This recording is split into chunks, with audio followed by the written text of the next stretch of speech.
Jahazi TV.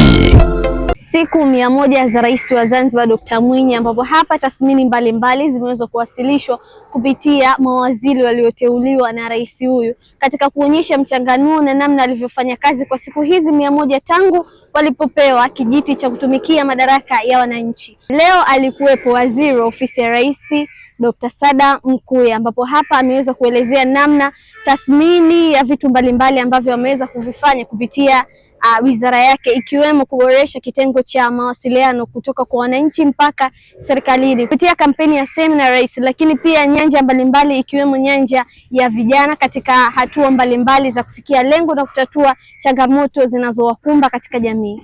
Kwa sababu tunajua changamoto ambayo tunayo ni swala la ajira kwa Zanzibar. Kwa mujibu wa utafiti wa mwaka 2024, karibu 29% tunayo unemployment kwa Zanzibar ni kubwa sana, na hii kubwa wake unakwenda hususan kwa vijana. Kwa hiyo swala la ajira ni priority, lakini ukirudi nyuma, mtu hawezi tu kaajiriwa kama huna skills, kama huna elimu inayostahiki katika kuajiriwa. Na ndio maana sasa tunarudi nyuma, uwekezaji wetu unafanyika kwenye elimu, kuweka miundombinu ya elimu, kuwawezesha vijana capacity, lakini vile vile kuona namna gani hao vijana wanakuwa skilled. Katika hatua ambayo imefanyika katika kipindi hiki, mfano hichi cha utekelezaji wa bajeti, ni pamoja na kurekebisha sheria ile ya vyuo vya mali ili viweze kwenda kutoa elimu ambayo inahitajika sasa hivi katika soko hili la ajira. Malalamiko tunapokea, na kama tulivyosema kwamba kati ya malalamiko ambayo tumeyafanyia kazi asilimia 64, bado kuna asilimia 36 ambayo tunaendelea kuyafanyia kazi. Wananchi wamekuwa wakitoa malalamiko na unajua kama unavyotatua kama mengine yanakuja. Unajua kwamba malalamiko kuongezeka ni si kwa sababu hatuyachukulii hatua, ni kwa sababu sasa wananchi wamepata avenue ya kuweza kuzungumza. Kwa hivyo tunakusanya. Matukio yapo yanaendelea, lakini wananchi wameona kumekuwa kuna ukaribu zaidi.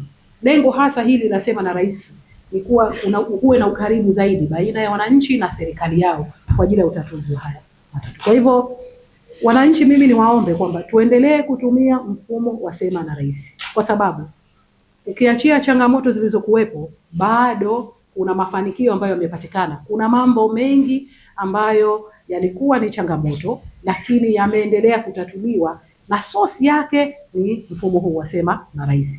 Kwa hiyo hili limeendelea kufanywa kazi kwa nini. Serikali katika kurahisisha upatikanaji wa huduma na kuwasilisha changamoto mbalimbali kwa jamii, mwananchi unaweza kupiga simu namba 0772 44 44 49.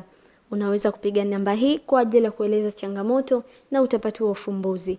Nikiripoti, mimi ni Zaitun Juma, hii ni Jahazi TV.